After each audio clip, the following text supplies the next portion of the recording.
પશુપાલક મિત્રો, એક શુભ સંદેશ આપણને અમે પાઠવવા માંગીએ છીએ.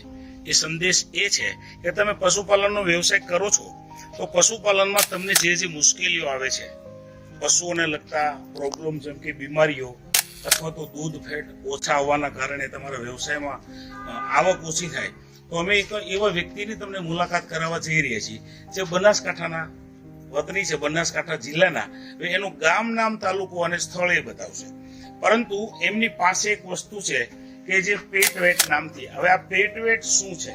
તો દોસ્તો, આ પેટવેટ મતલબ પશુઓનો સંપૂર્ણ આહાર, જેની અંદર છે protein, vitamin, calcium, mineral, carbohydrate અને એક ટેકનોલોજીથી તૈયાર કરેલ છે. જે ટેકનોલોજીનું નામ છે પ્રીબાયોટિક અને પ્રોબાયોટિક. હવે આ જે ટેકનોલોજી દ્વારા પાવડરને તૈયાર કરવામાં આવ્યો છે, તો એ પાવડર જે પશુઓને કોઈ પણ ટાઈપની બીમારી હોય તો એ બીમારી એટલા માટે દૂર કરે છે કે એની અંદર પૂરતી માત્રામાં પોષક તત્વો છે. હવે આ વ્યક્તિએ જે પાવડર ઉપયોગ કરેલો છે એ વ્યક્તિનું આપણે નામ પૂછીએ અને પછી એમને પાવડરના મળેલા ફાયદા પૂછીએ. શું નામ છે આપનું? મારું નામ અસલમભાઈ ઇસ્માઇલભાઈ ખરોડિયા. મારો તાલુકો દાંતા, જિલ્લો બનાસકાંઠા. મારું ગામ નવાવાસ ભેમાળ. નવાવાસ ભેમાળ તમારું ગામ છે? નવાવાસ ભેમાળ મારું ગામ છે. દાંતા તાલુકો? દાંતા તાલુકાથી 8 કિલોમીટર મારું ગામ છે. ઓકે. અને આ સ્થળ કયું છે? નવાવાસ અડેરણ. મારી દુકાનનું નામ છે સહારા ફૂટવેર. અડેરણ ચોકડી પાસે છે ને? અડેરણ ચોકડી ઓકે. કેટલા પશુઓ રાખો છો? 4 ગાય અને 1 ભેંસ. આ છે એમના પશુ. આ ગાય છે, આ 3 ગાયો છે અને એક બેઠેલી ભેંસ છે, એક નાનું બચ્ચું છે. ઓકે. હવે આ પાવડરની શરૂઆત ક્યારે કરેલી તમે? 1 વર્ષ થઈ ગયું પાવડર ચાલુ. 1 વર્ષથી આપો છો આ પાવડર? અચ્છા. અને કોણે તમને આ ભલામણ કરેલી? દિનેશભાઈ દીપવાળા. દિનેશભાઈ દીપવાળા મતલબ થરાદ? થરાદવાળા. ઓકે. અચ્છા. હવે આ પાવડર તમારે શરૂઆતમાં મંગાવવાની જરૂર કેમ પડી?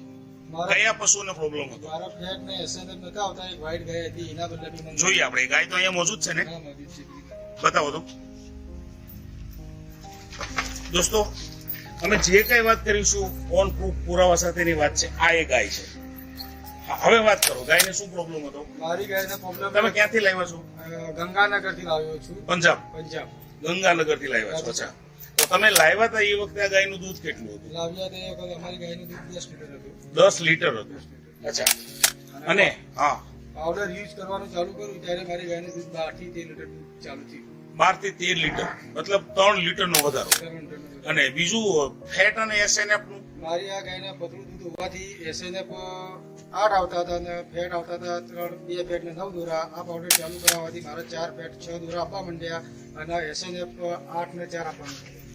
તો બંને રીતે દૂધમાં ક્વોલિટીમાં દૂધમાં ફરક પડ્યો અને એસએનએફ ને ફેટના અંદર ક્વોલિટી ક્વોન્ટિટી બંને સુધારો આવ્યો. મતલબ તમારી આવકમાં સીધો વધારો થયો. બરાબર છે. પછી હવે આ પાવડર તમે બધા પશુઓને આપો છો? બધી ગાયોને આપો છો? ના, હાલ એક જ ગાયને ખવડાવતો. એકને જ? ઓકે. અને બીજું તમે શું કહેતા હતા? રિપીટ થવાની કઈ વાત રિપીટ કરતા? થવાની વારંવાર પ્રોબ્લેમ આવતા હતા, પણ આ પાવડર ખવડાવવાથી મારી કોઈ ગાય રિપીટ આવતી નથી. અચ્છા. મતલબ તો રિપીટ થવાના પ્રોબ્લેમ પણ સોલ્વ થઈ ગયા? હા, સોલ્વ થઈ ગઈ. હા હા. તો એક તો દૂધમાં અને ફેટમાં વધારો મળ્યો અને એસએનએફમાં, એટલે કે આવક સીધી વધી ગઈ. હા, હવે અને બીજું કે આ પાવડર આપવાથી આમ તમારા પશુઓની તંદુરસ્તી કેવી લાગે છે? તંદુરસ્ત એકદમ તંદુરસ્ત? ખોરાક લેવામાં? ખોરાક બધું લેવામાં તંદુરસ્ત. તો બીજા પશુપાલક મિત્રો તમારો આ વિડીયો જોશે અને આ તમારું એડ્રેસ ફરી વખત બોલો, જેથી કરીને એ લોકો તમને રૂબરૂ મળવા આવી શકે. અહીંયા તમારું આ દુકાનનું નામ? મારી દુકાનનું નામ સહારા ફૂટવેર, અડેરણ ચોકડી, નવાવાસ ભેમાળ. ઓકે. તો અમારા કોઈ પશુપાલક મિત્રો તમારો વિડીયો જોઈને કદાચ એને ખાતરી કરવાની ઈચ્છા થાય તો રૂબરૂ તમારી મુલાકાત કરી શકશે. અને આ જે ગાયમાં એમણે ફાયદો મેળવ્યો છે કે 10 માંથી 13 લીટર દૂધ અને ફેટમાં 2.9 દોરા આવતા હતા, અને 4 ફેટ ઉપર કેટલા આવ્યા? 4-6 દોરા. અને એસએનએફ 8 આવતો તેની જગ્યાએ 8-4 આપવા માંગે. 8-4. ઓકે. તો આ બધી રીતે તમને ફાયદો છે, બરાબર ને? તો આ પરિણામથી તો સંતુષ્ટ છો ને? સરસ. તો જાણકારી આપવા બદલ આપનો ખૂબ ખૂબ આભાર.